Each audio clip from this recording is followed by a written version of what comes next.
Sacuudi Arabiya iyo ururka dowladaha Islaamka oo fariin cara leh u diray Israa'iil isla markaana baaq rasmiya u diray golaha ammaanka ee qaramada midoobay arrin ku saabsan Gaza darteed oo ay si weyn uga caroodeen. haddaba sheekaduna waxay u eg tahay dowladihii Islaamku markan inay hurdada ka toosayaan oo markaa seeftoodii ay la soo baxayaan oo markaa galka kala baxayaan.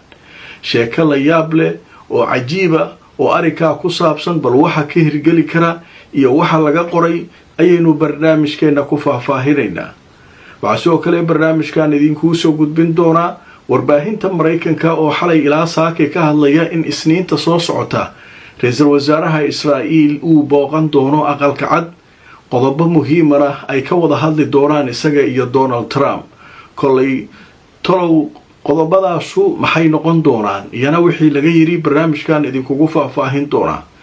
xuutiyiinta iyo Mareykanka waxa kala haysta iyana barnaamijkan idinkugu haya Yaxya Sariic oo mar kale saakay soo hadlay muxuu sheegay waan idin hayaa. Masar oo iyana la leeyahay waxay wadaa hindisa cusub oo ku saabsan xaaladda Gaza bal wixii ka hirgeli kara iyana barnaamijkan ku faahfaahinaynaa. qodobadaas ayaynu barnaamijkeena saakay oo sabdiya idinkugu soo gudbin doonaa. intaan ku jirno barnaamijka wixii warar soo kordhana waan idinla socodsiin doonaa. kulanti wanaagsan mar kale asxaabay meel kastoo aad joogtaan subax wanaagsan. waa barnaamijkeenii subaxnimo saakay waa sabti waxaynu ku bilaabaynaa iyadoo sheekooyin la yaab leh ay noo soo socdaan. Sacuudiga iyo dowladihii Islaamka oo soo jeestay Israa'iilna fariin cara leh u diray. sheekada la yaab kale oo warbaahintu saaka ay ka hadlayaan waan idin soo gudbin doonaa laakiin marka hore waxaanu ku bilaabaynaa Masar ayaa la sheegayaa inay keentay hindisa cusub oo ku saabsan xaaladda Gaza. inkastoo aan la faahfaahin laakiin warkan waxaa baahinaya oo laga soo xiganayaa warbaahinta Israa'iil. waxay sheegeen in hindisaha qaybo ka mida ay heleen oo ku saabsan in 5 maxaabiis oo nool markaa ay sii daynayaan Xamaas sidoo kalena iyaguna loo sii dayn doono maxaabiis kale. maalmaha xabad joojintuna ay noqon doonto 50 ilaa 60 maalmood. waa hindise la mid ah kii markii hore ay soo jeediyeen Mareykanka iyo dowladaha dhexdhexaadinta wada Masar iyo Qatar. haddaba lama oga Israa'iil inay arrinkaa ogolaan doonto iyo in kale sida warbaahinteedu ay sheegayso. Israa'iil hore waxay u sheegtay inay markaa doonayso marka ugu horeysa in la sii daayo 11 ka mid ah maxaabiista nool ee ku jira gacanta Xamaas iyadoo Xamaasna ay arrinkaa diiday. haddaba wejiga labaad sidee loogu gudbi doonaa dhammaan hindisahan weli lama faahfaahinin laakiin warbixinadiisii ugu horeeyay ayaa saaka soo baxaya. haddaba warbaahinta qaar waxay leeyihiin hindisahan inuu wax ka jiro waxaynu ku garanaynaa. Mareykanka warbaahintiisu waxay qorayaan saaka iyaguna ergeyga gaarka madaxweyne Trump u qaabilsan arrimaha bariga dhexe ninka la yiraahdo Witkoff inuu toddobaadka soo socda isaguna ku wajahan yahay gobolka bariga dhexe si bal loo gorfeeyo hindisaha cusub ee ay keeneen Masar sidoo kalena Qatar ay la sheegay inay kala shaqeynayso hawsha. haddaba hawshaasu wararkii ugu dambeeyay waaye wixii soo kordha hindisahan iyo arrimihiisa barnaamijyada soo socda ayaan idinkula wadaagi doonaa. waxaan galaynaa markan xuutiyiinta iyo wararkii ugu dambeeyay ee soo kordhay. saakay waxaa hadlay mar kale afhayeenka jamaacada Ansaarullah ee xuutiyiinta waddanka Yemen ninka la yiraahdo General Yaxya Sariic. General Yaxya Sariic saakay wuxuu sheegay faahfaahin ka bixiyay weeraradii ugu dambeeyay ee ay qaadeen. haddii aad la socoto xalay barnaamijkeennii waxaa ku jiray in ciidanka Israa'iil ay sheegeen diyaarad ay u malaynayaan inay ka timid dhanka Yemen inay soo rideen ciidankooda. waxaana markii idinku iri weli wax faahfaahina oo dhanka xuutiga ka yimid ma leh. marka saakay arrintii la faahfaahiyey wuxuu sheegay in diyaaradda droonka ah ay ku weerareen saldhig military oo ku yaala magaalada Tel Aviv oo uu sheegay xarun military inay ahayd oo siday tahay ay diyaaraddu ugu dhacday oo markaa ay si wanaagsan uga adeegteen. wuxuu sidoo kale sheegay inay weeraro ku qaadeen ciidamada Mareykanka gaar ahaan markabka diyaaradaha xambaara ee la yiraahdo Truman. waxaana uu sheegay in markabkaasu ay markaa weeraro culus u geysteen. 24 saac gudahood wuxuu sheegay inay 2 weerar ku qaadeen maraakiibta Mareykanka. wuxuuna sheegay taa inay dabciday weeraradii ay damacsanaayeen oo xoogga lahaa inay ku soo qaadaan Yemen. inkastoo wararka qaar ay sheegayaan in weeraro ay ka dhaceen gudaha Yemen oo Mareykanku uu ku qaaday gobolka Sacda iyo meelo kale. dhanka kale sidii warbixinadeennii hore aan idinkugu sheegnay weli waxaa socda arrin ku saabsan in maraykanku dhaqaalo fara badan uu kaga baxay bilyanis dollar labadii toddobaad ee weerarka uu ku hayay xuutiga wax natiijahana uusan ka keenin oo diyaaradihii weli ay wax ku weerarayaan gantaalihii weli ay wax ku weerarayaan marka waxaa laleeyahay khasaaro xoog leh ayaa ciidanka maraykanka halkaa ka soo gaaray diyaarado fara badanna waa laga soo riday dhanka kale wararka uu sheegay ninka la yidhaahdo yaxyaa sariic waxaa ka mid ah in diyaarad kuwa wax basaaso ah sida ay yidhaahdeen istidlaac ayaa la yidhahdaa diyaaradaha wax basaaso ah iyaguna ay soo rideen saacadihii lasoo dhaafay iyadoo dul maraysa hawada waddanka yemen wararkaasuna waxay ahaayeen xuutiga iyo wararkoodii wixii kasoo kordhay ayay ahaayeen sheekada sacuudiga iyo ururka dowladaha islaamka iyo carada ka muuqata waa inoo soo socdaa qaybaha dambe ayaan ku faahfaahin doonaa laakiin markan waxaan gelaynaa warbaahinta maraykanka ayaa saakay waxay qorayaan in netanyahu maalinta isniinta ah uu ku wajahan yahay magaalada washington ee waddanka maraykanka netanyahu hadda waxa uu booqasho muddo 4 maalmood oo axadda uga eg uu ku joogaa waddanka hungary iyadoo halkaa buuq fara badan uu ka dhacay oo hungary ay sheegtay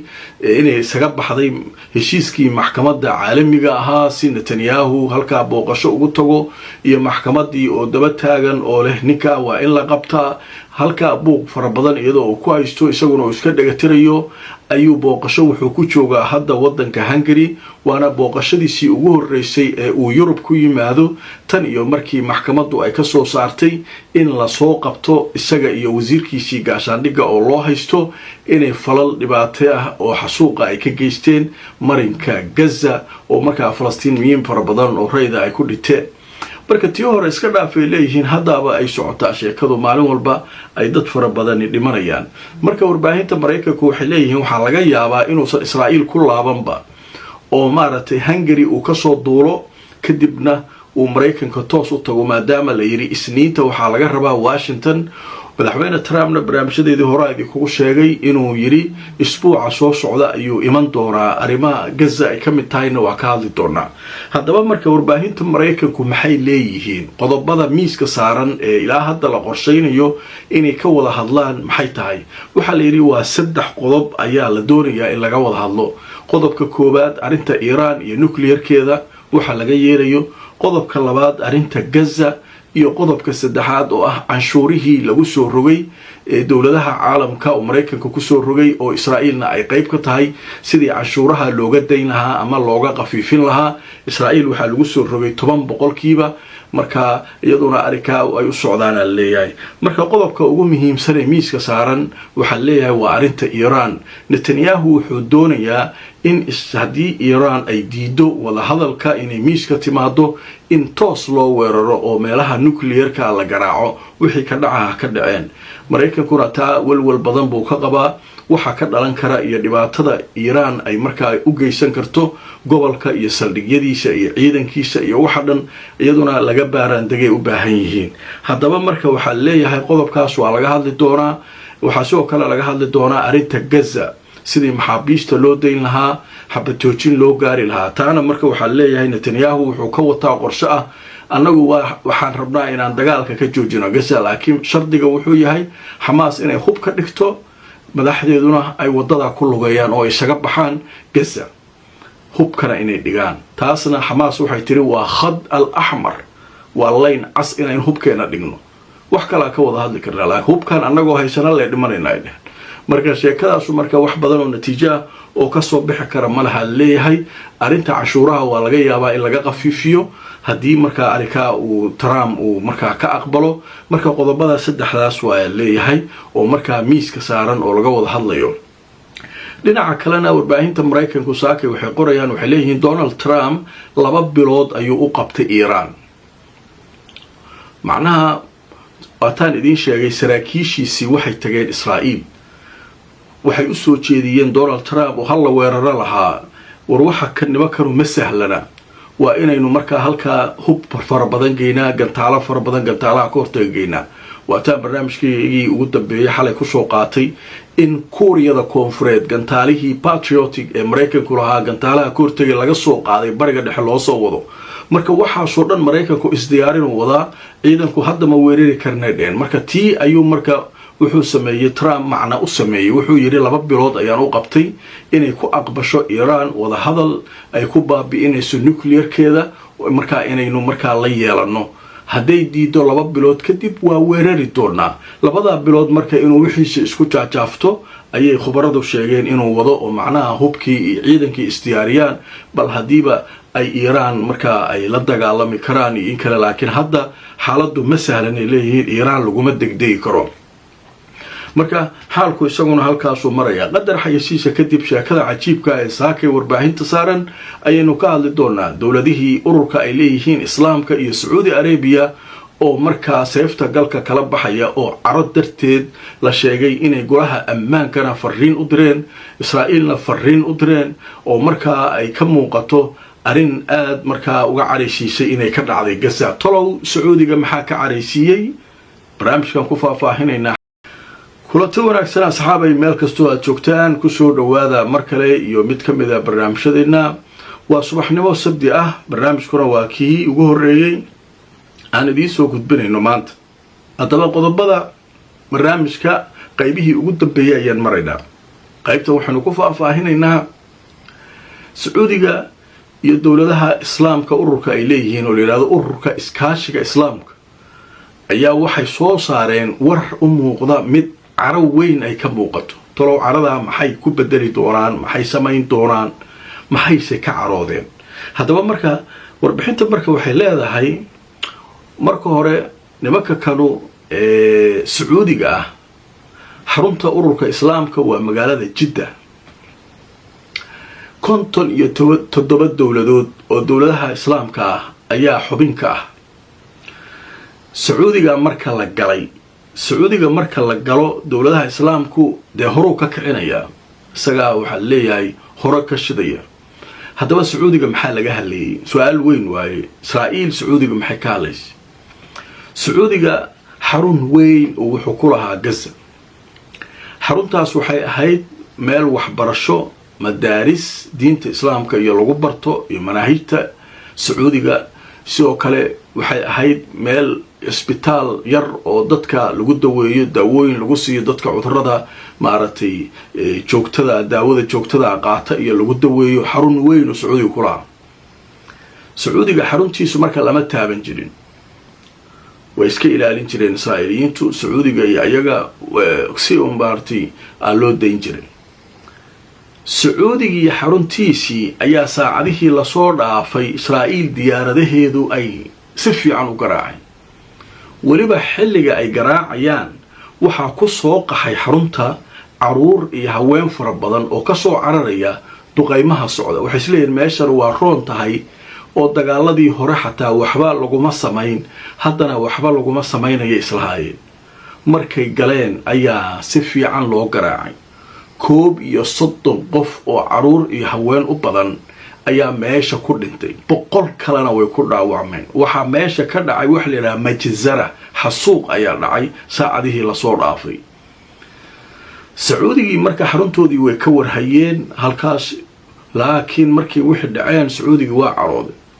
xaruntan ina anagu leenahay calanka Sacuudiga ka taagan meel walba calanka Sacuudiga laga taagay si diyaaradaha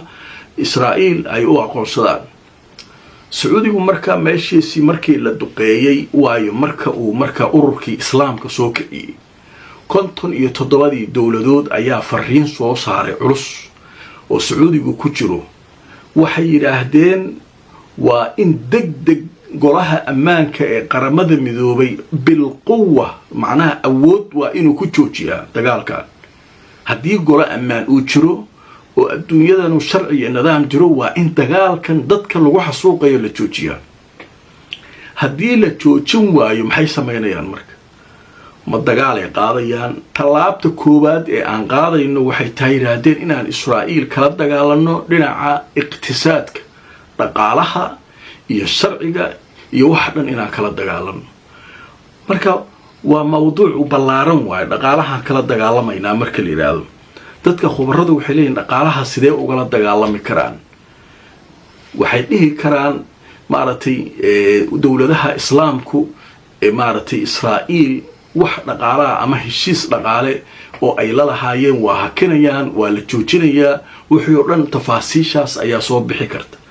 waxaa kaloo soo bixi kara maraakiibta iyo doomaha Israa'iil ay leedahay inaysan ku xiran karin maaragtay dekadaha dowladaha islaamka iyo meelaha maaragtay eraboorada ay isticmaali karin, hawada dalalka islaamka isticmaali karin. marka xayiraad dhaqaale oo weyn ayay soo rogi karaan, laakiin wixii lama faahfaahinin. hadda waxay yidhahdeen marxaladda koowaad waa in golaha ammaanku dagaalkan degdeg u joojiyaa. midda labaad, haddii uu joogsan waayo tallaabta ugu horreysa aan qaadayno waxaynu kala diriraynaa dhaqaalaha iyo sharciga. waxaynu sidoo kale la maaragtay barbar taagannahay shuruucdii ka soo baxday maxkamadda dembiyada ee lagu haysto Netanyahu iyo raggiisa inay xasuuq geysteen oo hala soo xiro leeyahay. hawshaana gacan weynaan ka geysanaynaa. marka arrinkaa marka waxaa leeyahay waa arrin culus. 57 dowladood haddiiba ay isku raacaan, mararka qaara xoogaa iska diida, laakiin hadda mawduuca way ku qoran yihiin. munadamad tacaawun al-islaamiya la yidhahdaa, ururka iskaashiga islaamka 57diisa dowladood ayaa soo saaray. marka dadka wax faahfaahinaya waxay leeyihiin arrinkan culays ayuu ku noqon karaa Israa'iil haddii laga dhabeeyo. haddaan cabsi kala gelin ururada dowladaha qaar uusan macalinka weyn u hanjabin oo maaragtay taraamlugta dhulka uga dhufan oo aysan iyagu si toos uga bixin, laakiin hadday isku duubnidanu sax tahay leeyihiin waxay joojin kartaa dagaalka sida ugu dhaqsaha badan. marka sheekadaas halkaas maray wixii warar ka soo kordha ku xirnaada barnaamijyadeeda si aad u heshaan mar walba macluumaadka iyo wararka muhiimka inagoo soo xiganayna warbaahinta arrinka aadka wax uga qortay. barnaamijkii waa naga intaa. fadlan barnaamijka la gareeya oo share gareeya. haddaad nagala socoto youtube-ka aad cusub tahay subscribe-ka ka iloobin, facebook-ana follow gareey. inta aan mar kale barnaamijka lamida ku kulmayno asxaabay meel kastoo aad joogtaan, nabadgelyo.